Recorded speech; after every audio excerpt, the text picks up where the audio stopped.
Anxiety, depression, and very strong mood swings. These are just a few of the things you might not expect an adult with ADHD to have to go through on a regular basis. Unfortunately, ADHD isn't as recognized as a legitimate disorder as you might think. And a lot of that is because of younger students who act out in class, and the teacher or the parents try and legitimize the reason for that by saying that they have ADHD by self-diagnosing them. And this is becoming a problem for kids who really do have ADHD, because now the parents and them don't want to actually go and find the proper treatment for it because they're afraid of getting targeted. And I would like to go over a little bit of information about ADHD and how it can affect you in adulthood.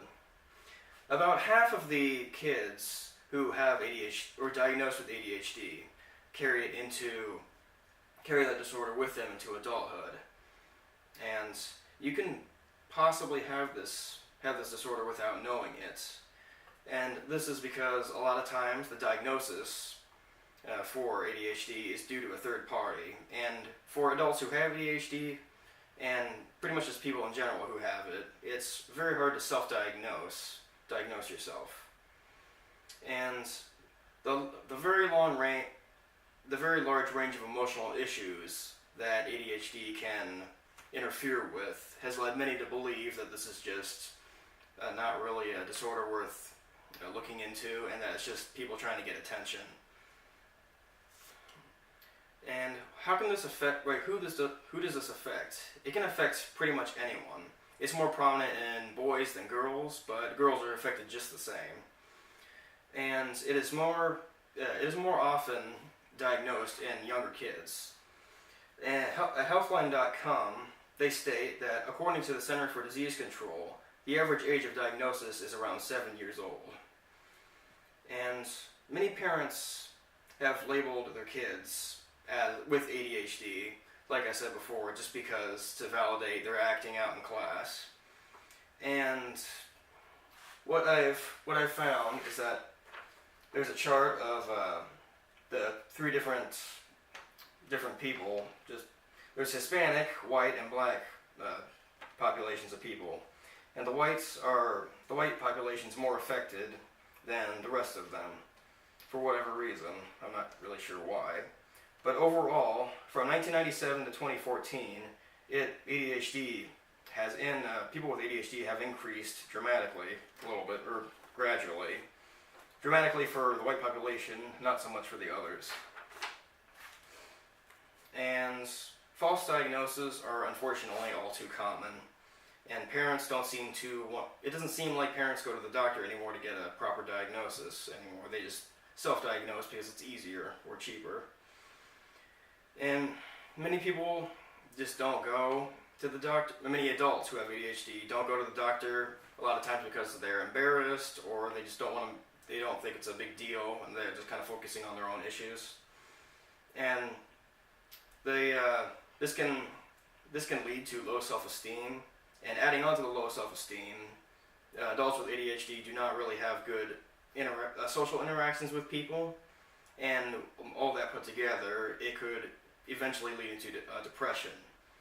And this can also happen pretty frequently in children too, because another source that I have is Will King of GoodTherapy.org states that in the magazine Pediatrics, young children who die by suicide before age 12 are nearly 2 times as likely to have ADHD diagnosis than depression diagnosis.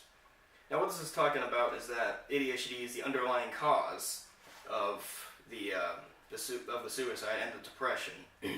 Now, a lot of times, depression is its own disorder, but ADHD is the gateway into that a lot of times. And so, what researchers are finding and scientists are finding is that it's more common that ADHD diagnosis is more common with that. And the lack of social reactions just end up kind of messing with a lot of people more than you might imagine. And these deaths could possibly have been prevented with treatment or even knowledge that they even have the disorder. Because a lot of times they have the disorder, but they don't know they do, so they just think there's something wrong with them and not just kind of something else kind of playing with their mind.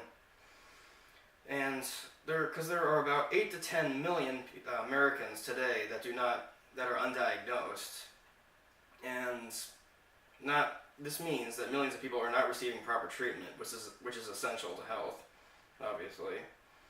And depression and mood swings play a big part into the self-esteem issue, and they will worsen if ADHD is not recognized and diagnosed properly and treated. Not picking up on the side effects of ADHD will become a gateway into many more problems. As an adult, work performance, relationships, and social events will, in one way or another, become affected. Adults with ADHD tend to have more of a childlike persona, where they kind of focus on all the stuff that they want to, and they kind of leave out stuff that other people want to. They're kind of free-minded and happy, sort of, the way I can describe it. And PDHD, Emily Willingham of PsychiatryAdvisor.com states that it often coexists with other conditions, including depression, anxiety, and substance use disorder. And so this just goes to show that ADHD really is a gateway to more very worse mental problems down the road. And she also goes on to say that smoking is 2 times as common among adults with ADHD as in the general population. And this is because of just adults with ADHD they always need to kind of do something. Their mind always has to be focused on one thing or the other. It can never be really relaxed, so they always need something to do, even if it's something subconscious. Being stuck with these problems leads to development of habits such as smoking, which are near impossible to break just by themselves. You don't even have to be addicted to smoking. You're just doing it just to do it, just because it's something to do. Recognizing these symptoms at a young age can increase the possibility for recovery later in the future as an adult. It is very much important to receive the proper treatment if many of these signs are shown. And if you develop a condition in the future, it is very important to meet with a healthcare professional to see if ADHD would be an underlying issue.